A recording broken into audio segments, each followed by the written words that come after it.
یہ رات کے 1 بجے کا وقت تھا جب عدنان اپنے بھائی کے کمرے کے پاس سے گزرا تو اسے اندر سے ہلکی اور دبی ہوئی سسکیوں کی عجیب سی آواز سنائی دی۔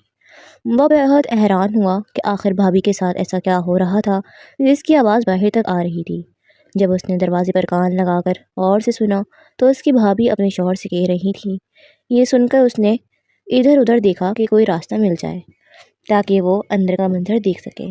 جب اس نے کمرے کی کھڑکی کو ہاتھ لگایا تو وہ پہلے سے ہی تھوڑی کھلی ہوئی تھی۔ اس نے آہستہ سے کھڑکی کی سرکائی اور اندر جھانکا تو دیکھا اس کے بھائی فیضان نے اس کی بھابھی سدرا کو بالوں سے پکڑا ہوا تھا اور وہ بہت تیزی سے حرکت کر رہے تھے۔ یہ منظر دیکھ کر عدنان سے برداشت نہیں ہو رہا تھا۔ اس کا دل چاہ رہا تھا کہ کاش اس وقت بھائی کی جگہ وہ خود ہوتا۔ عدنان کی عمر 20 سال تھی اور کم عمری میں ہی اسے بہت سی باتوں کی سمجھ آ گئی تھی۔ ایک رات جب وہ پانی پینے کے لیے اٹھا تو اس نے بھائی اور بھابھی کو اسی حالت میں دیکھ لیا تھا، حالانکہ اسے وہ سب نہیں دیکھنا چاہیے تھا۔ اس واقعے کے بعد اب اس سے اس چیز کی عادت سی ہو گئی تھی اور یہ سب دیکھ کر اس کا دل زور زور سے دھڑکتا اور عجیب سی بے چینی میں مبتلا ہوتا جا رہا تھا۔ عدنان 20 سال کا ایک حساس اور سمجھدار اور لڑکا تھا۔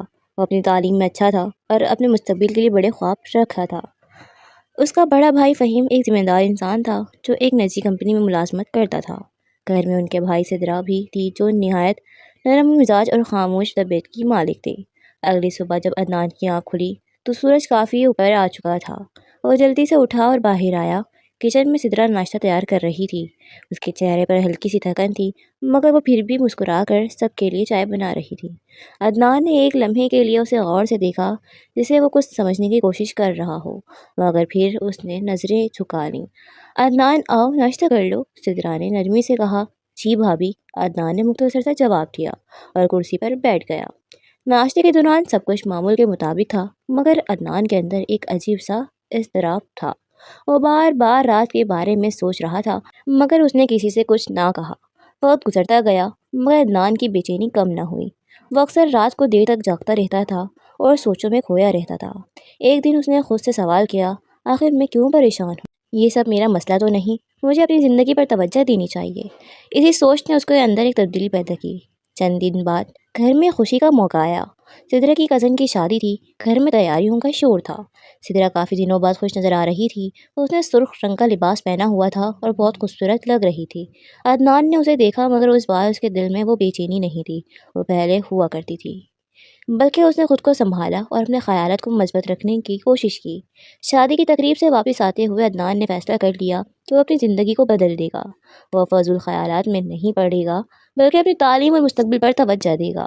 رات کو وہ اپنے کمرے میں بیٹھا کتاب کھول پڑھ رہا تھا مگر اس کا ذہن کہیں اور تھا۔ اس نے کتاب بند کی اور کھڑکی کے پاس جا کر کھڑا ہو گیا۔ باہر ٹھنڈی ہوا چل رہی تھی۔ اس لمحے اس کے ذہن میں ایک خیال آیا، زندگی میں اصل کامیابی اپنے آپ پر قابو پانے میں ہے۔ یہ سوچ اس کو ثابت ہوئی۔ اگلی ٹرننگ پوائنٹ لیے ایک دن اس نے اپنے معمولات بدل دیے۔ وہ صبح جلدی اٹھتا، ورزش کرتا اور پھر پڑھائی میں مصروف ہو جاتا۔ اس نے اپنے دوستوں کے ساتھ بھی وقت گزارنا شروع کیا اور خود کو مثبت سرگرمیوں میں مشغول کر لیا۔ سدرا نے بھی اس سے تبدیلی کو محسوس کیا۔ اس نے مسکرا کر کہا، عدنان، لگتا ہے تم کافی بدل گئے ہو۔ عدنان نے ہلکی سی مسکراہٹ کے ساتھ جواب دیا، بس بھابھی، زندگی کو سنجیدگی سے لینا شروع کر دیا ہے۔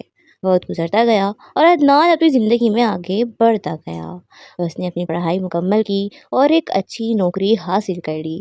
اس کے اندر اب ایک پختگی آ چکی تھی۔ وہ جان چکا تھا کہ وقتی جذبات انسان کو بھٹکا سکتے ہیں مگر عقل اور صبر انسان کو کامیابی کی طرف لے جاتے ہیں۔